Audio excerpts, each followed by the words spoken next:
morning everyone and welcome to my YouTube channel Learn with JCI Educator। First of all हम लोग किए थे क्या लास्ट टाइम इंट्रो पढ़े थे ना रियल नंबर्स का, ठीक है। और बोले थे कि लास्ट टाइम क्या कि हम लोग एक्सरसाइज करेंगे। आप लोग क्या कीजिए, दोनों हिंदी मीडियम और इंग्लिश मीडियम दोनों आप एनसीईआरटी निकाल लीजिए, निकाल लिए ना। इससे पहले आप पॉज कर लीजिए वीडियो और किताब निकाल लीजिए, फटाक से निकाल लिए। तो चलते हैं हम लोग एक्सरसाइज 1.1। 1.1 में आपको देखना है क्वेश्चन जो आपको बताया गया था लास्ट टाइम। क्या बताए थे बताइए जरा सा, क्या बताए थे? यूक्लिड डिवीजन लेमा ना। तो यूक्लिड डिवीजन लेमा में क्या था कि आपका यूक्लिड डिवीजन लेमा में क्या था, आपके पास 2 पॉजिटिव इंटीजर्स था और 2 पॉजिटिव इंटीजर्स में क्या किए थे, किसी एक को आप बड़ा ले लिए थे, एक को छोटा लिए थे।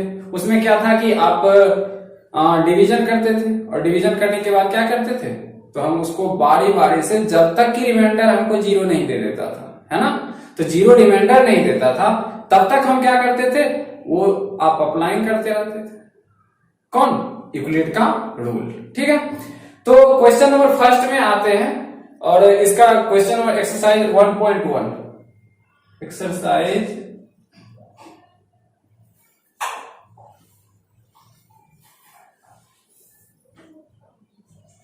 1.1 हिंदी मीडियम वाले उस आपके बुक में लिखा हुआ होगा कि निम्नलिखित संख्याओं का, है ना, निम्नलिखित संख्याओं का एचसीएफ ज्ञात करने के लिए यूक्लिड विभाजन एल्गोरिथम का प्रयोग कीजिए।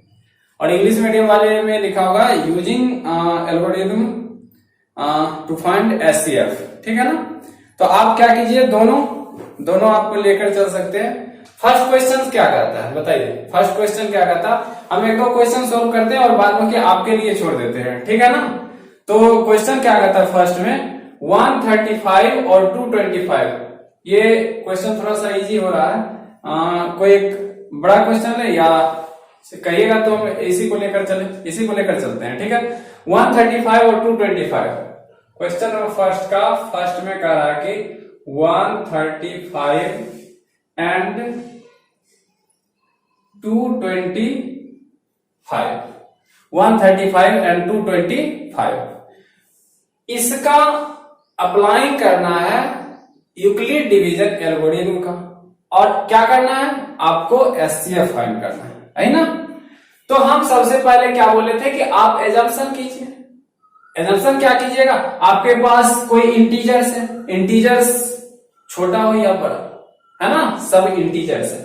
यानी कि आपके पास 2 इंटीजर्स है और 2 इंटीजर्स में क्या है, हम देख रहे हैं कि यहाँ पर 225 जो है वो क्या है, बड़ा इंटीजर्स है और क्या 135 क्या है, छोटा इंटीजर्स है ना। इसका मतलब है क्या कि हम इसको एजम्पशन कर लेते हैं। Let us assume that a equal to 225। माना कि a हमने कितना ले लिया, 225। फिर क्या करते हैं, एंड b इक्वल टू 135, ठीक है। हमने b का वैल्यू कितना लिया, 135। अब हम क्या बोले थे कि इसका प्रोसेसिंग करेंगे, किसका, 225 का और 135 का। यानी कि जब इसका प्रोसेस करेंगे तो जो बच्चा में पढ़े थे, क्या भाग देने के लिए पढ़े थे ना, तो बच्चा में जो हम भाग देने के लिए पढ़े थे वो हम क्या करते हैं, एक बार फिर से अप्लाई करते हैं, वो बच्चा वाला रूल है ना। कितना करते हैं, 135 से 225 में डिवाइड करते हैं। इसका मतलब है क्या, आपने 135 से 225 में डिवाइड करेंगे तो 1 जा में जाएगा ना, 1 जा में, चलिए 1 जा में कर लिए, ठीक है। कितना, 135।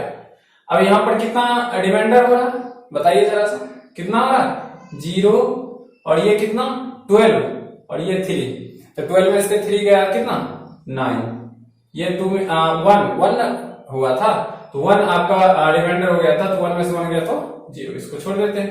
अब फिर क्या करते हैं, जब तक कि आपके पास क्या बोला था यूक्लिड कि जब तक कि आपके पास 0 रिमाइंडर ना हो जाए, है ना, तो 0 रिमाइंडर ना हो जाए तब तक आप वो a equal to B Q plus r के फॉर्म में उसको अप्लाई करते रहिएगा। इसका मतलब है क्या, 135 को एक बार फिर से क्या करेंगे, एजम्पशन करेंगे, है ना, क्या करेंगे, एज्यूम करेंगे, यानी कि इसको हमने क्या किया था, बी किया था ना, तो बी को अब क्या बना लेंगे, ए बना लेंगे। इसका मतलब है क्या, 135 को हम रिप्लेस कर दिए किसमें, ए में, ठीक है। तो इसका मतलब है क्या, फिर से एक बार 90 से 135 में लगाना पड़ेगा, तो 90 से 135 में लगाना पड़ेगा, 1 जाना, यहां 90 लिखते हैं और ये हो जाएगा आपका कितना 5 और ये हो जाएगा कितना 30 में से 9 गया 4, रिमाइंडर कितना 45। अब रिमाइंडर 45 है तो इसका मतलब है कि फिर से वही अप्लाई करना पड़ेगा, यहां 90 लाते हैं और ये कितना जा 2 जामे ना, तो 2 जाम लगाते हैं, ये आपका हो जाएगा 90 और रिमाइंडर हो गया 0, आ गया ना। यानी कि जब तक कि रिमाइंडर आपका 0 ना आ जाए तब तक आप ये प्रोसेस को हमेशा क्या कीजिएगा, दोहराते रहिएगा, ठीक है। अब हम यहां पर लिखना चाह रहे हैं क्या, क्या लिखना चाह रहे हैं बताइए जरा सा, हमको क्या कहा, आप प्रयोग कीजिए यूक्लिड डिवीजन लेमा या यूक्लिड डिवीजन एल्गोरिथम, है ना। यूक्लिड डिवीजन लेमा का किसमें, पॉजिटिव इंटीजर्स के लिए लेते हैं, जिसमें क्या कि हमको एजम्पशन करना पड़ता है, आपका फॉर्म कैसा होना चाहिए, फॉर वेरिएबल का फॉर्म होना चाहिए, वहां पर लेमा लिखेंगे, ठीक है। और इसमें आप यूक्लिड डिवीजन एल्गोरिथम लिख सकते हैं, कोई दिक्कत नहीं, बात एक ही है दोनों, है ना। है क्या कि उसमें आप लेमा इसलिए लिखते हैं क्योंकि उसमें जो ना आप एक स्टेटमेंट होता है, उस स्टेटमेंट को आपने प्रूव करना पड़ता है, ठीक है। और इसमें आप क्या करते हैं, फाइंड करते हैं वैल्यू, है ना, वैल्यू फाइंड करते हैं, तो इसको एल्गोरिथम के फॉर्म में रखा जाता है, उसको लेमा के फॉर्म, दोनों एक ही है ना। दोनों क्या है कि इंटीजर्स के लिए ही बना है, क्या इसको इंटीजर्स नहीं कहेंगे ना, तो इसका मतलब है कि इसको भी इंटीजर्स कहेंगे, उसको भी इंटीजर्स कहेंगे, बट क्या है उसका वेरिएबल का फॉर्म है, क्लियर। तो इसका मतलब है क्या कि लेट अस एज्यूम दैट इतना इतना कर लेते हैं, है ना। हम क्या करते हैं, यूक्लिड डिवीजन एल्गोरिथम का प्रयोग करते हैं, तो यूक्लिड विभाजन एल्गोरिथम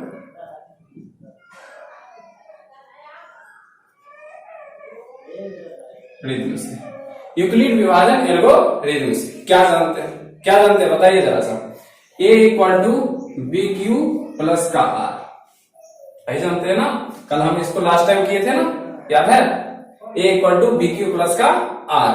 अब जरा सा आप बताओ कि a equal to B Q plus r, और इसमें क्या बताए थे बताओ जरा सा, ये r का फॉर्म कैसा था, r का फॉर्म कैसा था बताओ जरा सा, r कैसा था बताओ, r था आपका b से छोटा, और क्या था 0 के बराबर और 0 से बड़ा, 0 के बराबर और 0 से बड़ा, इनपुट था, याद आया।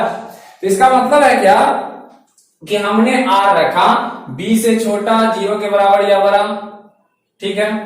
तो a equal to B Q plus are, हमने देखा कि स्टेप फर्स्ट में क्या देखा बताओ, क्या देखा, स्टेप फर्स्ट में देखा कि आपने a इक्वल टू 225 रखा था, ठीक है, b इक्वल टू 135, ठीक है, q इक्वल टू कितना आया था 1, रिमाइंडर कितना आया था 90, आया था कि नहीं बताइए जरा सा, नोटबुक रखे हैं ना सामने में, बताइए, पेन रखे हैं ना, आप अपने से कीजिए, हम आपके साथ हैं, और पॉज कीजिए वीडियो को, ठीक है ना, वीडियो को पॉज करके साथ में बनाइए, ये कड़ी हिदायत है ना, पॉज कीजिए।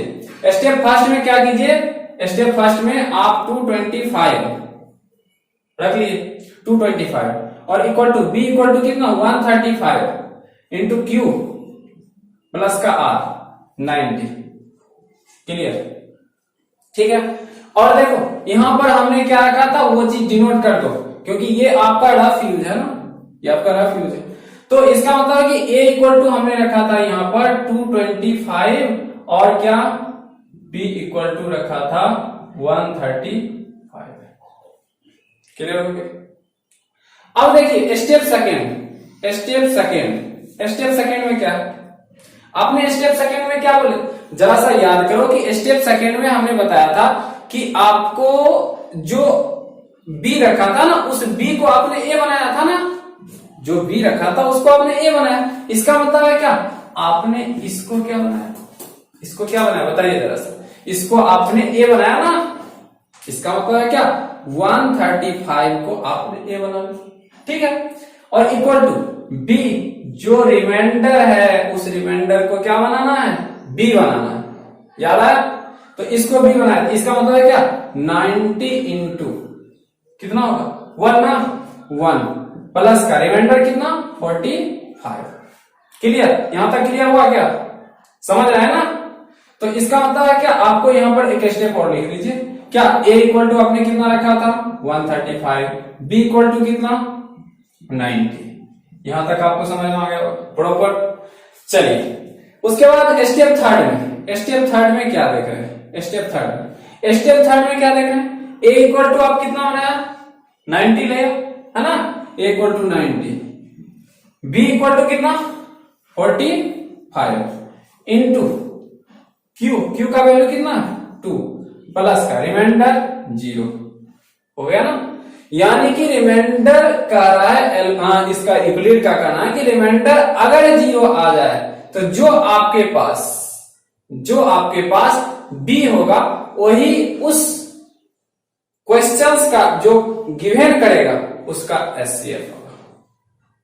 तो इसका मतलब है कि गिवन क्या क्या था क्वेश्चन 135 और 225।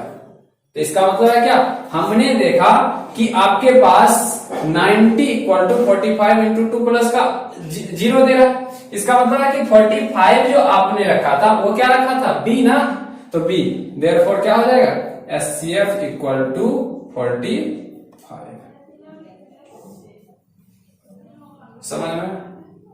समझ में आया? बताइए। एक और क्वेश्चन कराएंगे, इसमें 3 क्वेश्चन है, देख रहे हैं ना बुक सामने में है, तो इसमें 3 क्वेश्चन है, 3 क्वेश्चन में एक और क्वेश्चन कराते हैं और जो रेस्ट बचेगा आपके लिए। और कमेंट में भेजिएगा, क्वेश्चन अगर नहीं बनता है तो कमेंट में भेजिएगा, ठीक है ना, उसको हम करवाएंगे। एक बार फिर से देखते हैं क्वेश्चन नंबर सेकेंड छोड़ देते हैं आपके लिए, है ना, सेकेंड छोड़ देते हैं, हम लोग थर्ड देखते हैं क्वेश्चन। थर्ड में क्या कहता है, थर्ड में आपका क्वेश्चन कर रहा है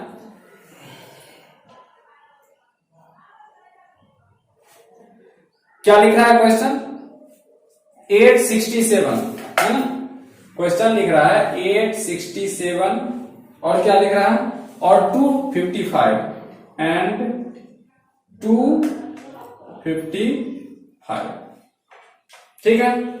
तो इस क्वेश्चन में अब देखिए क्वेश्चन को क्या किया, थोड़ा सा पलट दिया, है ना, आपको फंसाने के लिए क्वेश्चन को थोड़ा सा पलट दिया।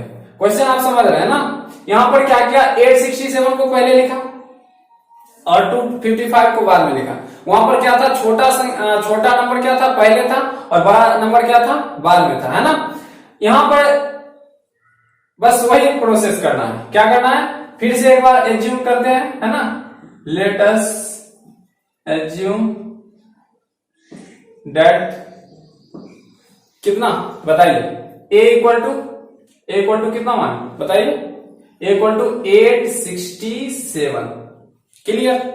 और b इक्वल टू कितना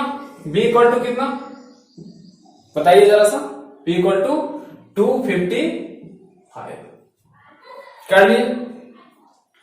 अब क्या करते हैं, प्रोसेस में क्या बोले थे, b से a में डिवाइड करना, b से a में डिवाइड करना, यानी b से a में जो डिवाइड करेंगे इसका मतलब है क्या, इसका मतलब है क्या कि आपको एक बार मान लेते हैं कि आपके पास थोड़ा सा ये क्या है, थोड़ा सा डिफिकल्ट है, बड़ा नंबर सा आता है, इससे भी बड़ा नंबर सा आ जाएगा। इसका मतलब है कि आपको माइंड में करने के लिए सेट नहीं होगा, है ना। इसके लिए आप क्या कीजिए, आराम से रफ में इसको डिवाइड कर लीजिए और फिर से उसको यहाँ पर नोट डाउन कर लीजिए, कोई दिक्कत नहीं है, कोई इशू नहीं है इसमें। तो 255 जो बच्चा में पढ़े थे 867 डिवाइड करते हैं, कितना से लगेगा बताइए जरा सा, कितना से लगेगा, देख रहे हैं ना। प्रोसेस कर रहे हैं आप कॉपी में, बताइए। कट आया ना, तो 2 से लगाएं, 3 से लग जाएगा ना, 3 से लगाते हैं। इसका मतलब है कि 3 से लगाएंगे तो 5 3 जा 15, कैरी 1, 5 3 जा 15 और 1 कितना 16 और कैरी 1, 3 2 जा 6 और 1 कितना 7। सही है क्या? सही है ना? चलिए अब इसको क्या करते हैं साहब बताइए, सब्ट्रैक्ट करें। चलिए सब्ट्रैक्ट करते हैं। 7 में से 5 गया कितना 2, 6 में से 6 गया 0, 8 में से 7 गया 1। दिक्कत नहीं ना? अब 255 है, हमने क्या बताया था, बी है ना, ये बी है ना, बी को फिर क्या बनाएंगे बताइए, ए बनाएंगे। इसको यहां लिखिए ना साहब, यहां लिखिए, लिख दिए, ठीक है। अब जरा सा बताइए कि 102 और 255 इसका मतलब है क्या, आप इस रिमाइंडर को आपने क्या बनाया, बी बनाया। रिमाइंडर को आपने क्या बनाया, बी बनाया, और उससे फिर डिवाइड देते हैं। तो इसका मतलब है क्या, कितना से लगाएं, 2 से लगाएं, 2 से लगाते हैं। तो 2 से लगाएंगे तो क्या हो जाएगा, 2 2 जा 4, फिर ये 0, ये कितना हो जाएगा 2, यानी कि आपने 5 में से 4 गया 1, ये हो जाएगा 5 और रिमाइंडर 0, ठीक है। अब यहां पर कितना है 102, बताइए 2 जामे ना, 2 जामे कितना दिया रिमाइंडर 0 ना, रिमाइंडर आपका दे दिया 0। इसका मतलब है कि आपने कितने स्टेप में इसको किए बताइए जरा से। आपने किए फर्स्ट स्टेप में ए इसको किए थे, बी इसको, क्यू इसको, आर इसको, ये फर्स्ट स्टेप। सेकेंड स्टेप में a b q r. Third step में ए बी क्यू आर, 0 दे दिया। अब हम एक लाइन लैंग्वेज लिखते हैं। क्या लैंग्वेज बताइए ना, अभी तुरंत बताए थे, क्या लैंग्वेज बताइए, यूक्लिड विभाजन एल्गोरिथम्स। क्या पढ़े, A equal to B Q plus का R. English medium applying Euclid division lemma या अप्लाइंग यूक्लिड डिवीजन एल्गोरिथम, ठीक है। तो यहां से क्या हो जाएगा, यूक्लिड विभाजन एल्गोरिथम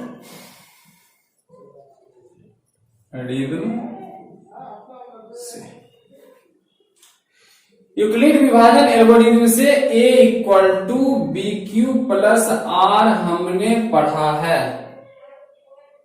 ए और बी आपका एनी पॉजिटिव इंटीजर्स है जिसमें क्यू और आर एग्जिस्ट करता है ना, और वो क्या है आपका एग्जिस्ट करता है। इसका मतलब है क्या, वो क्या है, कौन सा है, पॉजिटिव नंबर्स, है ना, पॉजिटिव नंबर्स। इसका मतलब है कि यहां पर क्या देंगे बताइए, आर का वैल्यू क्या होगा, बी से छोटा होगा और 0 से बड़ा या बराबर, ठीक है। देखा है 0 के बराबर है और 0 से बराबर है, और 0 के बराबर हो जाएगा तो एचसीएफ होगा, जैसा कि अभी पढ़े। स्टेप फर्स्ट क्या है साहब बताइए। स्टेप फर्स्ट में आपने 867 इक्वल टू ए को लिया था 867, बी कितना 255 श्योर, इनटू क्यू का वैल्यू 3 प्लस आर का वैल्यू 102। क्या आर आया 0 के बराबर, नहीं ना। एक स्टेप लिख देते हैं यहां पर, क्या है, सिंस ए इक्वल टू आपने 867 रखा और बी इक्वल टू आपने 255 रखा था, जिसके कारण आर का वैल्यू 0 नहीं आया था। है ना। स्टेप सेकेंड में हम देख रहे हैं कि स्टेप सेकेंड में आपका ए का वैल्यू कितना है बताइए, 255 एंड बी का वैल्यू है 102 इंटू क्यू का वैल्यू है कितना 2 प्लस रिमाइंडर आपका दे रहा है 51। इसका मतलब है क्या, इसका मतलब है कि रिमाइंडर 0 नहीं दे रहा, स्टेप आगे बढ़ेगा, ऑब्वियसली बढ़ेगा। तो यहां पर सीन्स लिखते हैं, ए इक्वल टू आपका है 255 एंड बी इक्वल टू कितना है 102।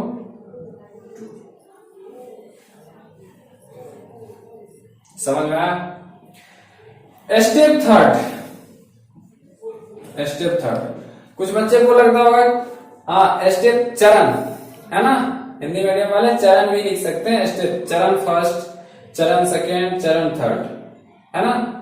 तो क्या हो जाएगा स्टेप थर्ड में क्या हो जाएगा साहब 102 आपने ए रखा, ठीक है, इंटू क्यू का वैल्यू 2 प्लस रिमाइंडर। तो इसका मतलब है क्या, इसका मतलब है क्या कि आपके पास रिमाइंडर 0 आ गया। तो यूक्लिड साहब ने क्या बोले थे बताइए जरा सा, क्या बोले थे यूक्लिड साहब? यूक्लिड साहब का कहना था कि आपके पास अगर रिमाइंडर कितना आ जाए 0, रिमाइंडर 0 आ जाए तो जो आपका प्रोसेसिंग में बी होगा वो बी ही आपका क्या होगा एचसीएफ होगा। इसका मतलब है क्या, यहां पर हम देख रहे हैं कि ए का वैल्यू मेरे पास 102 था और बी का वैल्यू कितना था 51। तो यही इसका मतलब है कि 51 ही क्या होगा आपका एचसीएफ होगा। देयरफॉर एचसीएफ इक्वल टू कितना 50। समझ में आया, समझ में आया, बताइए जरा सा।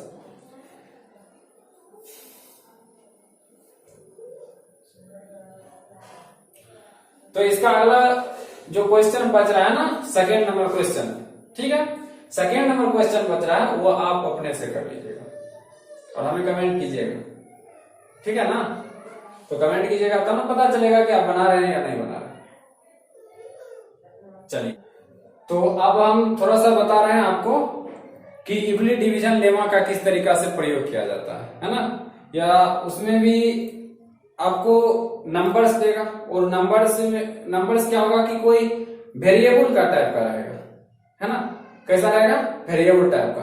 मान लेते हैं कि तेरे पास एक क्वेश्चन नंबर 2 निकालिएगा, 2 निकालिए, क्वेश्चन निकालिए। क्वेश्चन नंबर 2 में देखिए कहता है क्या कि दर्शाइए कि कोई भी धनात्मक विषम पूर्णांक जो होगा वो 6q+1 या 6q+3 या 6q+5 के रूप का होता है। और जहां क्या है q कोई पूर्णांक है, इंग्लिश मीडियम वाले क्या होगा so that the any positive odd integers 6q+1 और 6q+3 और 6q+5 है ना के फॉर्म में होता है। और वेयर क्या होगा कि q एनी इंटीजर्स है, q एनी इंटीजर्स है। अब जरा सा हमें बताइए कि आपके पास क्वेश्चन, पहले हम थोड़ा सा यहां पर लेते हैं, क्वेश्चन नंबर 2 है, आपको हम समझाना चाहेंगे, पहले समझ लीजिएगा तो आराम से बन जाएगा, चाहे कोई भी बुक हो, है ना। पहले समझ लीजिए, मान लीजिए कि तेरे पास क्या है कि 6q+1 और क्या है 6q+3 एंड 6q+5। एक चीज हमको बताइए जरा सा आप कि हमने यहां पर देख रखा है कि 6q+1, यहां पर देख रखा है कि 6q+3 है और यहां पर 6q+5 है। इसका मतलब है क्या कि यहां पर जो प्रोसेसिंग क्या होगा वो 6q+6 क्यों नहीं दिया, है ना। थोड़ा सा ये हम कंट्राडिक्ट कर रहे हैं, क्यों नहीं दिया। इसका मतलब है कि आपको हम अभी समझाए थे, क्या समझाए थे बताइए। आपको जब हम समझा रहे थे कि r का जब भी वैल्यू होगा ना वो b से छोटा है, समझा रहे थे ना कि r का वैल्यू जो होगा b से क्या होगा छोटा ही होगा। और इसका मतलब है कि और ये क्या होना चाहिए, 0 के बराबर या 0 से बड़ा। ये चीज समझ में आया। तो हमने देखा क्या कि यहां पर जो क्वेश्चन लिया है वो 6q + 1 0 से बड़ा है, 6q + 3 0 से बड़ा है, 6q + 5 0 से बड़ा है और b से छोटा है। सभी देखिए तो b से छोटा है ना। क्वेश्चन मेरा कह रहा है कि आप यूक्लिड का फॉर्म में हैं, ठीक है, यूक्लिड के फॉर्म में। अब जरा सा बताइए कि यूक्लिड जो हमको दिया था उसका ये लाइज कर रहा है ना, यूक्लिड जो दिया था वो लाइज कर रहा है। अब सवाल है क्या कि आपको कहता है कि ये जो है ना वो यूक्लिड डिवीजन लेमा से आपको प्रूव करना है या यूक्लिड डिवीजन एल्गोरिथम से प्रूव करना है कि वह संख्या जो होता है वह इस टाइप का अगर होगा तो वो विषम धनात्मक पूर्णांक होगा, है ना। क्या होगा, विषम धनात्मक पूर्णांक होगा। अब बताइए कोई भी धनात्मक विषम पूर्णांक, कोई भी धनात्मक विषम पूर्णांक है, यानी कि आपको कुछ एजम्पशन करने के लिए बताए थे ना। अच्छा, आपके पास रहेगा सपोज दैट कीजिए कि आपके पास मान लीजिए कि 2 रुपया है, ठीक है, और किसी के पास है 5 रुपया, ठीक, इसके पास 2 रुपया, इसके पास 5 रुपया, कौन ज्यादा बड़ा है बताइए, 5 ना। तो 5 बड़ा है, इसका मतलब है क्या, इसका मतलब है कि आपने देख रहे हैं कि 5 बड़ा है, इसको जब तक 3 रुपया और नहीं होगा तो ये 5 हो ही नहीं सकता। समझ में, जब तक 3 रुपया और नहीं होगा तब तक ये 5 हो ही नहीं सकता। इसका मतलब है क्या, इसका मतलब है कि आपको जो है यहां पर 3 रुपया और देना पड़ेगा।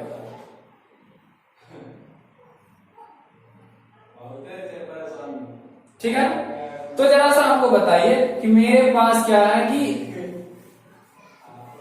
जो भी विषम धनात्मक पूर्णांक है वो 6q + 1, 6q + 3 और 6q + 5 के रूप का होता है, ठीक है।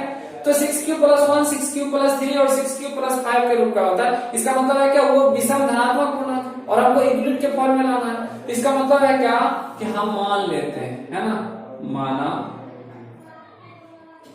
ये कोई धनात्मक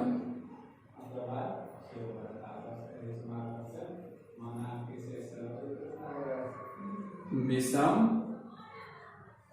पूर्णांक। अब जरा सा हमें बताओ, कोई भी एनीबॉडी बताओ कि ए कोई धनात्मक विषम पूर्णांक है ना। तो हमने ए को धनात्मक विषम पूर्णांक मान लिया, English medium, late us assume that A with any odd integers, clear. तो हमने ए को कोई धनात्मक विषम पूर्णांक मान लिया। अब ए को कोई धनात्मक विषम पूर्णांक माना तो इसका मतलब है कि अब इसके राइट हैंड जो साइड होगा वो निश्चित रूप से वो भी धनात्मक विषम पूर्णांक होना चाहिए, होना चाहिए कि नहीं होना चाहिए बताइए। तो हम बी किसको माने बताओ, बी किसको माने, बी कह रहा है ना 6q + 1, 6q + 3, 6q + 5 कह रहा है ना। तो इसका मतलब है क्या, देयरफॉर b = कितना 6, ये 6 लिखा हुआ है ना, 6 हमने b = क्या कर लिया, 6 कर लिया, क्योंकि इसके फॉर्म में लाना है यूक्लिड से, यूक्लिड साहब ने जो रूल दिया था उससे। तो हमने क्या किया, b = 6 कर लिया, ठीक है, b = 6 किया। इसको अच्छा से लिखते हैं आपको दिख जाए, ठीक, b = 6 कर लिया। अब जरा सा हमको बताओ कि r का वैल्यू कितना होगा, r का वैल्यू कितना होगा, इसलिए r बराबर यहां लेते हैं r = कितना बताइए, 0 ले, 0 ले, 1 ले, 2 ले, 3, 4 और एंड 5। दिक्कत, हमने r का वैल्यू 0, 1, 2, 3, 4 एंड 5 ले लिया, ठीक है।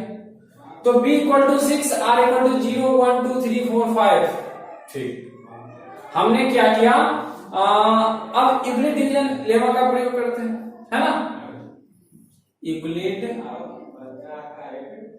विभाजन लेमा से क्या होता है बताइए, यूक्लिड विभाजन लेमा से a equal to B Q plus का r, यही होता है ना, a equal to B Q plus का r। जब हम क्या करते हैं, when r इक्वल टू 0 रखते हैं, ठीक है, r इक्वल टू 0 रखते हैं, तो बताओ a इक्वल टू क्या होगा, बताओ a इक्वल टू b का वैल्यू कितना रखे हैं 6, और q एक लाइन यहां पर और लिख दीजिएगा, जहां क्या है q कोई पूर्णांक, ताकि क्या हो कि आपका q पूर्णांक हो सकता है कि 1, 2 कुछ भी हो सकता है, लाख भी हो सकता है, कुछ भी हो सकता है पूर्णांक, है ना। पूर्णांक करने का मतलब है कुछ भी हो सकता है, q इसके पूर्णांक में। और ये ध्यान रखो, तेरे पास मैक्सिमम नंबर कितना है 6 ना, तो पूर्णांक ज्यादा होगा, पूर्णांक ज्यादा होगा, उसी का मल्टीपल में होगा। और रिमाइंडर से एक मतलब क्या, अगर हम पूर्णांक लेते हैं, अगर 2 पूर्णांक लेते हैं, तो इसका मतलब 2 लेते हैं तो 6 2 जा 12 प्लस का 1 13 होगा ना, एक के बदले, समझ रहे हैं ना। तो इस तरीका से पूर्णांक है, जहां q कोई पूर्णांक है, जरा सा इसको एम्फेसाइज कीजिएगा माइंड पर, इसको एम्फेसाइज कीजिएगा। q पूर्णांक हम लाख बोल दिए ना, लाख क्यों बोले थे, पूर्णांक ले रहे हैं ना, तो इसका मतलब है क्या, a इक्वल टू क्या होगा 6q प्लस का 0, इसको क्या लिखना चाहेंगे बताइए, 6q, 0 में एडिशन करते हैं तो वो नंबर एज इट इज, है ना। इसका मतलब है क्या कि 6q हो गया। अच्छा बताइए 6q क्या है आपका, तेरे पास क्या है, q पूर्णांक है ना, q पूर्णांक है, q पूर्णांक है, इसका मतलब है क्या, q आपके पास पूर्णांक है, और 6 क्या है आपके पास, है ना, 6 क्या है आपके पास, सम पूर्णांक है ना, इवन इंटीजर्स, इसका मतलब एक सम पूर्णांक है। और सम पूर्णांक में अगर पूर्णांक से किसी भी, यानी सम संख्या में किसी भी संख्या से गुणा करते हैं, क्या होता है बताइए, क्या होता है, सम पूर्णांक ही होता है ना। उसके बाद सम पूर्णांक में अगर मान लीजिए कि कोई भी 2 नंबर है, कोई भी 2 नंबर है, क्या नंबर है आपके पास, अगर सपोज कीजिए कि तेरे पास कोई भी 2 रेगुलर नंबर है, मान लीजिए कि 2 और 3 है, तो 2 3 को मल्टीप्लाई कीजिएगा कितना होगा बताइए, 6 होगा ना, 6 होगा। और क्या कीजिए कि अगर आपके पास 3 को 4 से मल्टीप्लाई कीजिएगा, कितना होगा बताइए, कितना होगा बताइए, 12 होगा, 12 होगा। इसका मतलब है कि हम देख रहे हैं कि 2 कंसेक्यूटिव नंबर्स ले रहे हैं, 2 लगातार नंबर्स ले रहे हैं, इसका मतलब है कि वो नंबर जो प्रोडक्ट देता है, वो प्रोडक्ट ऑलवेज क्या होता है बताइए, क्या होता है, इवन नंबर्स होता है, यानी कि सम संख्या होता है, ठीक है। तो हमने देखा क्या कि 6q प्लस का 0 और 6 इंटू मतलब 6 इंटू q आपका पूर्णांक था, 6 क्या था, इवन था, इसका मतलब है कि ये पूरा का पूरा हो जाएगा सम पूर्णांक। समझ में आया इतना था, ये चीज समझ में आया। चलिए जब क्या करते हैं हम r का वैल्यू 1 लेते हैं, है ना, when r equal to 1 then a equal to 6q plus का 1, 6 क्या है इवन, इवन को इंटीजर से मल्टीप्लाई करेंगे, इवन इंटीजर, प्लस का 1 क्या है ऑड, इवन में ऑड को एडिशन करेंगे, क्या होगा साहब, क्या होगा बताइए, ऑड होगा ना। इसका मतलब है क्या, ये हो जाएगा विषम पूर्णांक। दिक्कत, विषम पूर्णांक। जब क्या करते हैं r इक्वल टू 2, है ना, when r इक्वल टू 2 किए, देन क्या होगा, a इक्वल टू हो जाएगा 6q प्लस का कितना 6 क्यू क्या है, अभी तुरंत बताए थे 6 क्यू क्या है आपका साहब, 6 क्यू आपका इवन इंटीजर्स है। और 2 क्या है, 2 क्या है आपका इवन है। इवन में इवन को एडिशन करेंगे तो कितना होगा बताइए जरा सा, इवन में इवन को एडिशन करेंगे तो कितना होगा, तो कितना होगा बताइए, इवन इंटीजर्स होगा ना, इसका मतलब है क्या संपूर्णांक लिखते हैं। बताइए समझ में आया, समझ में आया। फिर क्या करते हैं, फिर से प्रोसेस r इक्वल टू कितना 3, then a equal to 6q plus का 3 क्या होगा, क्या होगा समझ रहे हैं, अब नहीं बोलेंगे, अब नहीं बोलेंगे, बताइए आप अपने से बोलिए, बोलिए क्या होगा विषम पूर्णांक ना, ठीक है। when r इक्वल टू कितना 4, देन क्या होगा बताइए a equal to 6q plus का 4, बोलिए आप क्या होगा, बोलिए क्या होगा समपूर्णांक है ना, समपूर्णांक, ठीक है। when क्या करते हैं, when r इक्वल टू कितना 5 ना, देन क्या हो जाएगा बताइए a equal to 6q plus का 5। इसका मतलब है क्या, हमने देखा 6q प्लस का 5, ये क्या हो गया ऑड इंटीजर्स, विषम। क्या देखे बताइए, क्या देखे आप जब इसमें देखिएगा तो आप देखने के बाद यहां से देख रहे हैं कि 6q जो है वो समपूर्णांक, 6q प्लस 1 विषम पूर्णांक, 6q प्लस 2 समपूर्णांक, 6q प्लस 3 यानी कि क्या विषम पूर्णांक, 6q प्लस 4 समपूर्णांक, 6q प्लस 5 विषम पूर्णांक, ठीक है। यानी कि हमने देखा कि अगर मेरे पास एक कोई धनात्मक विषम पूर्णांक है, LHS आपके पास 2 है तो RHS आपको 2 ही लिखना होगा, उससे ज्यादा लिखिएगा तो ये इक्वल नहीं होगा, बात समझ में आया। अगर आप यहाँ 3 लिख देते हैं तो ये कभी इक्वल नहीं हो सकता, होगा क्या, नहीं होगा। इसका मतलब है क्या, इसका मतलब है क्या कि आपने अगर A को कोई धनात्मक विषम पूर्णांक माने, let us assume that a be any positive odd integers, clear, तो इसका मतलब है क्या राइट हैंड साइड भी आपको पॉजिटिव ऑड इंटीजर्स ही रखना पड़ेगा, क्लियर। तो इसका मतलब है क्या, हमने देखा कि a मेरे पास कोई धनात्मक विषम पूर्णांक है तो a विषम पूर्णांक है, और क्या दाईं ओर समपूर्णांक, a विषम पूर्णांक है, दाईं ओर विषम पूर्णांक है, इसका मतलब क्या ये दोनों इक्वल है, ये विषम पूर्णांक है, ये समपूर्णांक, इक्वल हो ही नहीं सकता, यानी ये इक्वल नहीं होगा, ये इक्वल नहीं होगा और ये इक्वल नहीं होगा। क्यों, ये विषम पूर्णांक है, 6q प्लस 4 क्या है समपूर्णांक है, कभी इक्वल हो सकता है क्या, नहीं होगा, हो सकता है बताइए। इसका मतलब है क्या, आपने देखा कि अगर बायां साइड यानी बायां पक्ष LHS जो है आपके पास अगर विषम पूर्णांक है तो दायां पक्ष भी यानी कि RHS भी आपको विषम पूर्णांक ही करना पड़ेगा। तो एक लाइन लैंग्वेज लिखते हैं, क्या लिखते हैं साहब, सिंस क्या बताइए, सिंस ए कोई धनात्मक क्या है बताइए विषम पूर्णांक ना, ये कोई धनात्मक विषम पूर्णांक है ना,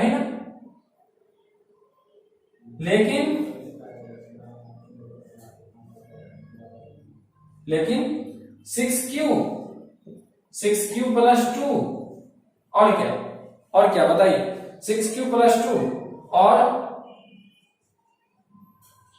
6q प्लस 4, 6q प्लस 4 क्या है बताइए, क्या है समपूर्णांक है, समपूर्णांक है जो बराबर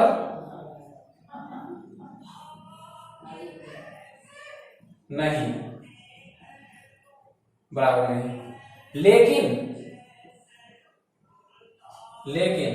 6q प्लस 1 विषम पूर्णांक है, 6q प्लस 3 तथा 6q प्लस 5 क्या है?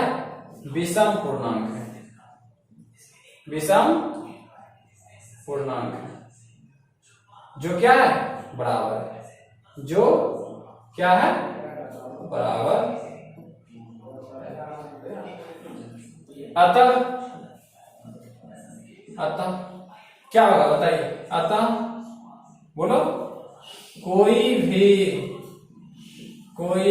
धनात्मक विषम पूर्णांक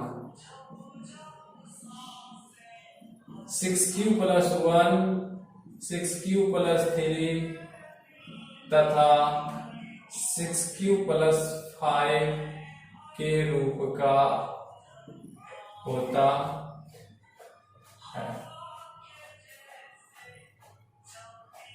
ये हुआ सत्यापित। यानी कि आप इस मेथड से, हम आपको HW दे रहे हैं, आप बना के हमें बोलिएगा। क्वेश्चन देते हैं, आप लिखिए क्वेश्चन, नोट डाउन कीजिए। नंबर 1 क्वेश्चन, कोई भी सिद्ध कीजिए या दिखाइए, है ना, दर्शाइए कि कोई भी धनात्मक विषम पूर्णांक 4q प्लस 1 या 4q प्लस 3 के रूप का होता है। सेम प्रोसेस है, सेम, ठीक है ना। सेकेंड नंबर क्वेश्चन, 2 क्वेश्चन देते हैं, बना के रखिएगा। दर्शाइए कि कोई भी धनात्मक,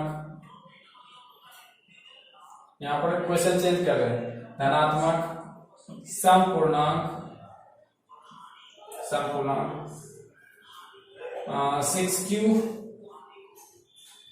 6q प्लस 2 तथा 6q प्लस 4 के रूप का होता है। Thank you so much. विशेष के लिए हम मिलते हैं नेक्स्ट टाइम, और आप लोग बना के रखिएगा क्वेश्चन को, या कमेंट में आप दिखा सकते हैं, कमेंट में आप जो क्वेश्चन बनाइएगा वो दिखा सकते हैं। और साथ ही साथ एक ग्रुप भी बना है व्हाट्सएप का, उस व्हाट्सएप के ग्रुप में आप JCI एडुकेटर से कमेंट सेक्शन में जाकर के आप वहां से नंबर मांग सकते हैं, learn with JCI educator team. तो निश्चित रूप से आप वीडियो को पॉज करने से पहले आप लाइक कर दीजिए, और हाँ, चैनल को सब्सक्राइब कर लीजिएगा, ताकि क्या हो कि जो भी हम यहाँ पर लेकर आएंगे कोई भी कंटेंट, तो वो कंटेंट आपके पास पहुंचे। साथ ही साथ वो बगल वाली जो बेल आइकन की घंटी है वो जरूर दबा दीजिए।